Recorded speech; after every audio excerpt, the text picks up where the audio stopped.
Thank you very much, David Ian Hodge, president of Zimtu Capital. Of course, a few of you would know that Zimtu Capital created Commerce Resources back in 2001.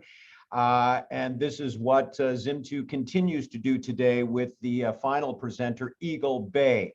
And again, Zimtu provides the opportunity to get in earlier than what most other new companies are created at for the investors. So I strongly advise you to take a look at Eagle Bay and to hear their extremely exciting presentation from Steve Minot and Dr. Neil McCallum.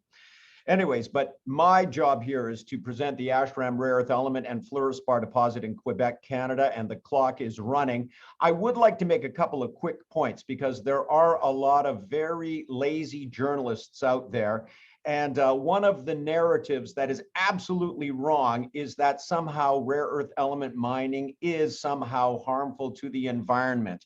And so in terms of many articles that have been written such that, isn't it ironic that we're looking to rare earth elements to improve the world in this transition over to a lower dependency on fossil fuels, but rare earth element mining is so harmful to the environment. That is only based upon very well documented historical extraction and processing in China. And even China, and I will give them the benefit of improving and shutting down those most egregious polluting projects in China. So that kind of operation is not allowed in China right now and hasn't been for 5 years or so. And that's why one of the dominant sources of supply for China is Myanmar, where they have extremely low environmental standards. So yes, that kind of processing, extraction and processing is done, heap leaching with acid in Myanmar, but the Chinese at least can say to their own populace that they're not doing that kind of extraction in China. So to be very clear, rare earth element mining is not intrinsically more harmful to the environment than the mining of gold or copper or anything like that. Please do not equate historical Chinese extractive methods with anything that would be allowed in the Western world. And specifically, the Canadian National Instrument 43101 is the most demanding and the most stringent mining legislation in the world. And in terms of the Ashram project, this environmental baseline data collection is well underway for us. And overall, rare earth element mines are typically low volume, high value operations with smaller tailings facilities and less tailings. In terms of Stefan, I would like to point out that I've been asked many times in presentations I've done for institutional investors, who's following you? Is there any analysts following you? And I say, well, the only one is Stefan Bogner at Rockstone Research. And this is the important point. Stefan understands the rare earth elements better than arguably anybody else writing about the rare earth elements. The first report by Stefan Bogner was in 2013. We did not pay him for that, but he clearly indicated in that in terms of who had the right style of deposit and who didn't. I'm not going to mention the companies that didn't have the right style of deposit, because he focused on us and the Ashram, which is the right style of rare earth element deposit, which has the commercial fundamentals, or the fundamentals that historically have allowed one to be a commercial producer. At any rate, in 2014, we established the professional association with Stefan and Rockstone. And since that time, he has written 35 reports on the rare earth elements. So for anyone that wants to understand more about the rare earth elements, I would strongly encourage you to visit Rockstone and read his 35 reports on Commerce Resources and the Ashram project, and on all of the different aspects that are vitally important to understand for the rare earth element sector. In terms of one of those aspects, ultimately, there are only 4 rare earth elements out of over 150 that do exist where commercial operations are successful. And those 4 are dominated by the top 2, bastnasite and monazite.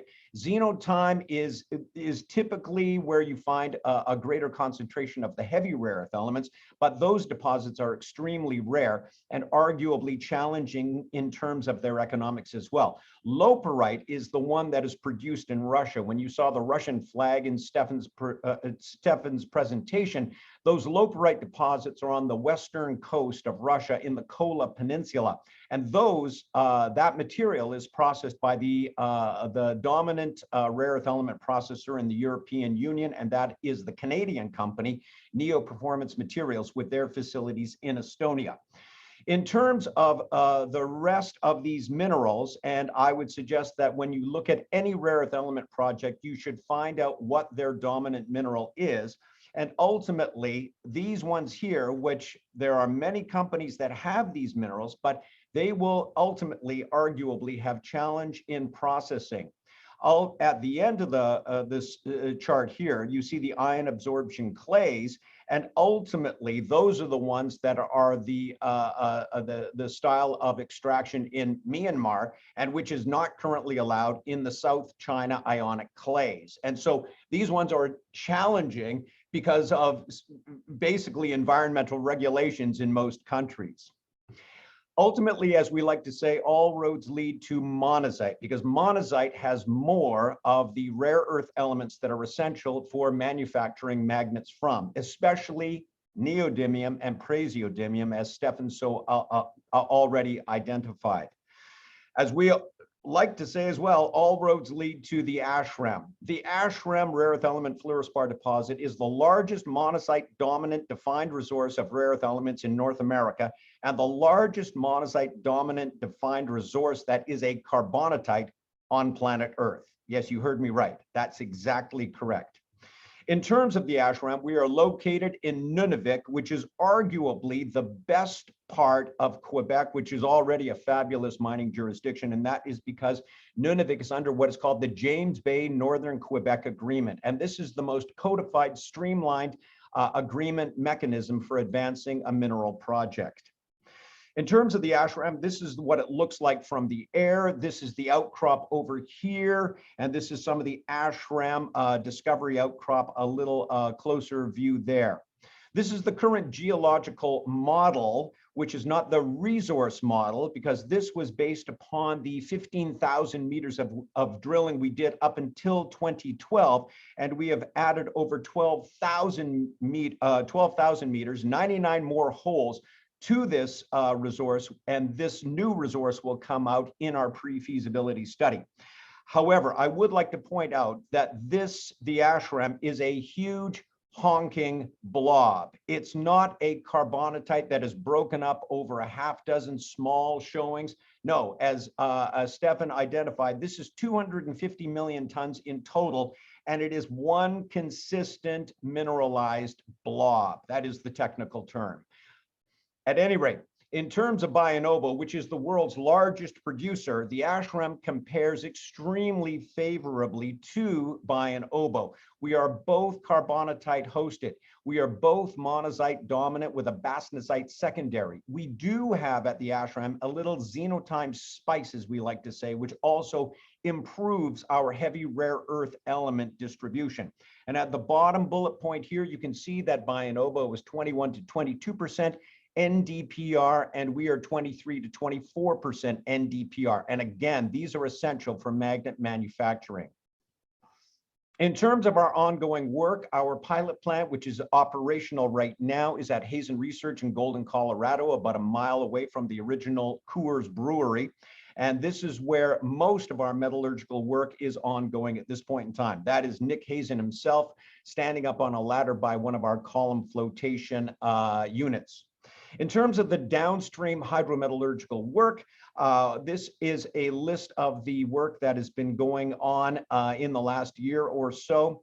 And as it says here, our first samples of commercially marketable mixed rare earth carbonate were produced as we announced them on March 23rd.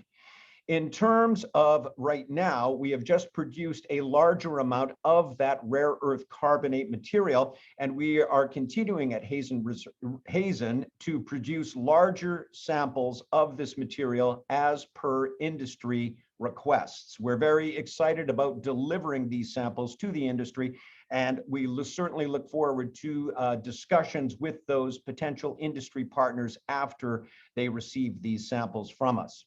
We're also very happy with the letter of intent that we were able to sign between us and the two dominant Inuit corporations, who are the dominant social group in Nunavik. We had our last meeting with them on April 9th, and our project manager, Darren Smith, and myself will be in Kuujjuaq next week for our next meeting with the Makivik and the Nayumavik.